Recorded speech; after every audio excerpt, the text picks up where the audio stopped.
Guys, welcome to Tikba Farm.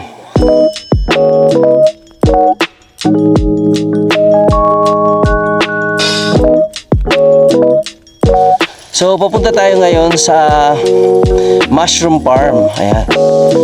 So, basically, mahirap po bang magpalago ng mga mushroom? Rides, napasyalan natin itong Tikba Farm. Yung kabilang portion na yon ay botanical. Etong portion na to, ang ganda for like camping. Ito yung mga pugo nila, oh. Dami, oh. Yan, kasama natin yung manager, si Sir. Kaway-kaway, Sir.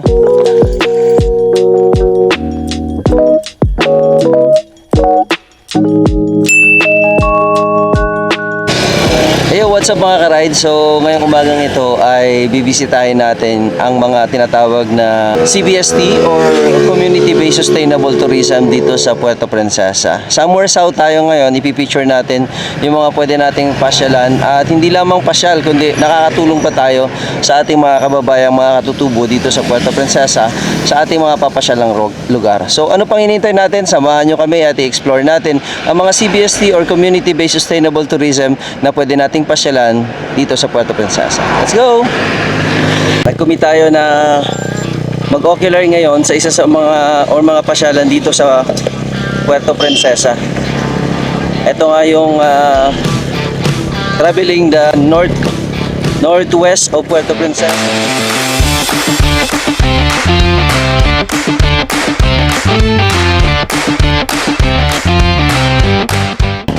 Yan, ito yung magandang pasyalan dito. Ayan, oh. Yay! Maraming nagpapapicture dito katulad ng mga yun, oh, nakapa picture.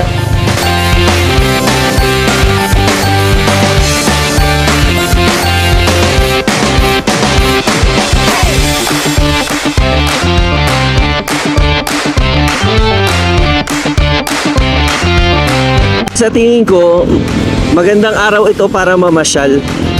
Bakit ko nasabi ito? Dahil hindi mainit, hindi ganong masikat ang sikat ng ating haring araw. At mapapansin nyo, napakakalmado ng panahon ngayon. Kagabi umulan, pero hopefully sana hindi umulan ngayon. Pero kahit na umulan, ready naman tayo mabasa. Already rin tayo dahil meron tayong dalang kapote. Depende yan sa kasama natin kung ready siyang mabasa. Let's go! Bili tayo ng bibingka para mamaya sa mga merienda natin. Kasama natin si Sir Paul. Ayan. Sikat ito dito yung bibingka na to kasi masarap yung pagkaluto. Tsaka kakaiba yung ingredients na ginagamit nila sa kanilang paggagawa ng bibingka. May cheese bibingkang waray with buko. Ayan. 20 pesos lang. 20 pesos na lang din yung may cheese. So pili ka na lang kung anong gusto mo. Ang pinakaiba daw ng kanilang bibingkang waray ay yung secret ingredients nila. Gusto nyo malaman? Secret nga eh. Dalawa po. Dalawang cheese, dalawang buko. Ayan. Okay. Mura lang, 20 pesos. So, dito magsisimula yung ating paglalakbay patungo ng west south of Puerto Princesa. Ayan, dito yan siya. Ayan. So dito yung papunta ng Barangay Bakungan at mamaya ay maghihiwala yung Barangay Bakungan at saka yung kabilang side ng Puerto Princesa. Yung which is papunta tayo ng Tagkuriring Waterfalls, Mother Tree at saka yung tinatawag nilang Turtle Sanctuary dito sa Puerto Princesa.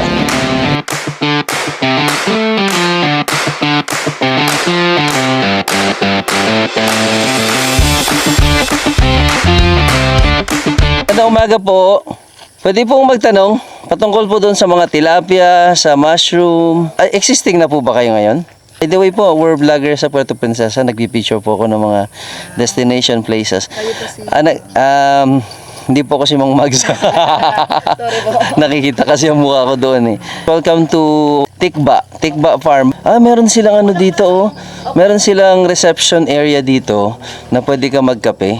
Ang Tikba Farm, meron silang mga mushroom, organic mushroom, tapos meron silang tilapia farm. Tapos meron silang Burmese ano, and then other vegetable and ano. So this is actually a good spot for us to look for an ideal place kung halimbawa lalo na sa mga excursionists. Gusto nila ng kakaibang mga experience. So dito may experience na yung ibang kakaibang experience ng tour. Meron silang palayan dito. Astig. Ang lalaki ng mga palay, butil ng palay. So about 20 daw yung kanilang mga trabahante dito. Imagine, nakakatulong sa pamayanan sa ating komunidad yung farming na to. Magandang umaga sir. Ano bang meron dito sa Tikba Farm? Sa ngayon po sir, mayroon kaming small business dito, katulad ng tilapia, mushroom, saka may mga ilan din kami mga gulay na hindi naman kalakihan pero nagsisimula pa lang. Pero pwede nang bumili ng tilapia dito sir? Sure po, pwede. Magkano po ang kilo ng tilapia? Live?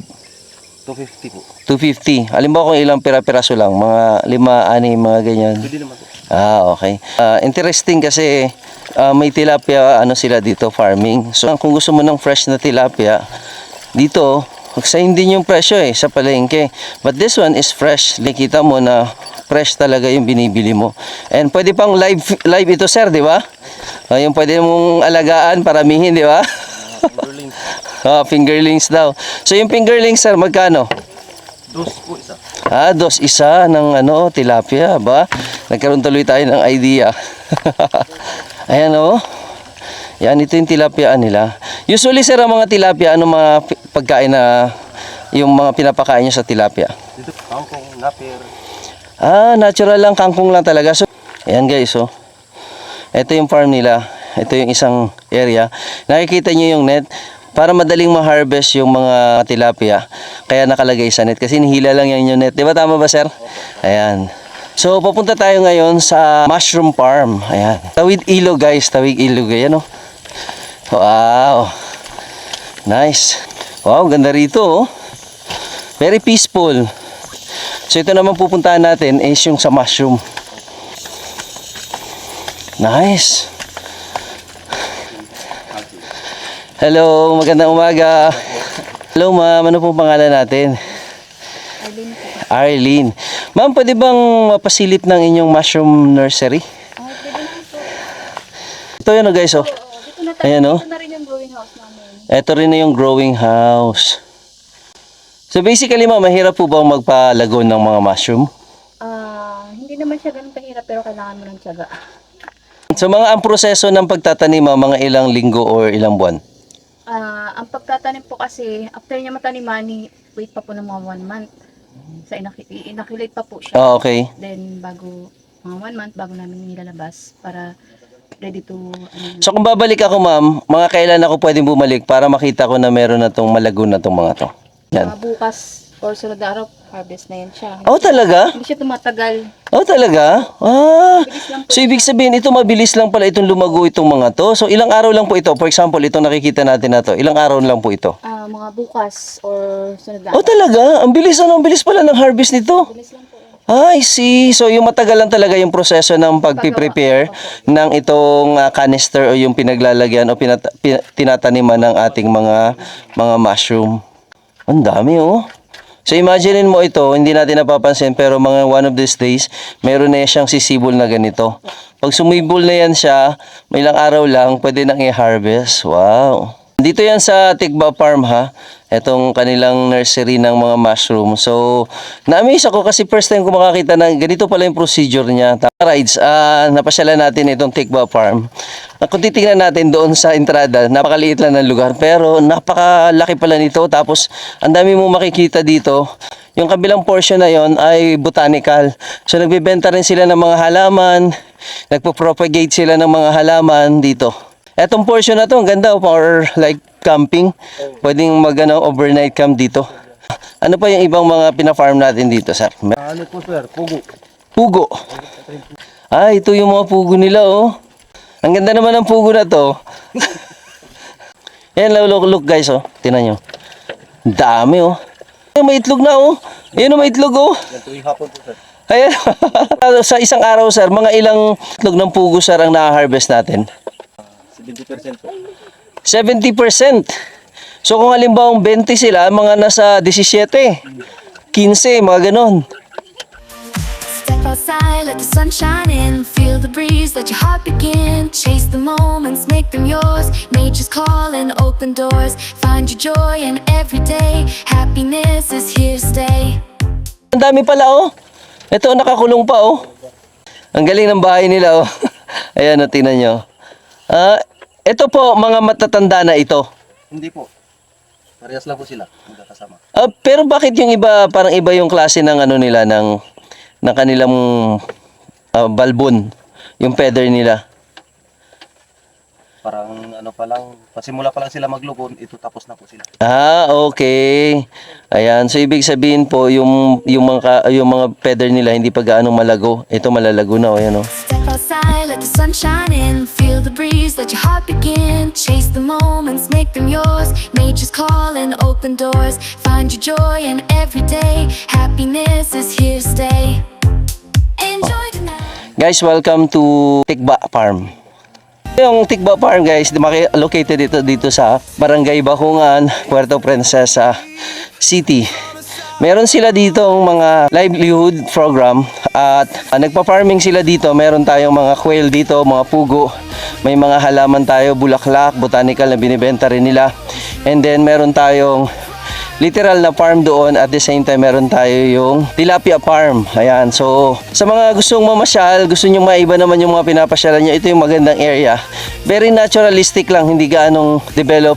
Pero sabi nga nila, under operational pa rin sila. It means dinidevelop pa nila yung area para mas mapaganda yung lugar. Ang ganda oh, tingnan nyo guys. Wow. Ito yung part ng Tikba Farm. Ayan, ganda oh. Napaka simple ng pagka-set up. Pero ang laki. Ang laki pala nito oh. Hey you, let's go. Live it now, don't let it go. Oh, oh, oh. Feel the light, let it show. Don't worry, be happy. Step outside, let the sun shine in. Feel the breeze, let your heart begin. Chase the moments, make them yours. Nature's calling, open doors. Find your joy in every day. Happiness is here to stay. Enjoy the now, don't let the good times pass you by. Enjoy the happy moments. Enjoy the now, seize the moment, don't delay. Now's the time, come out and play.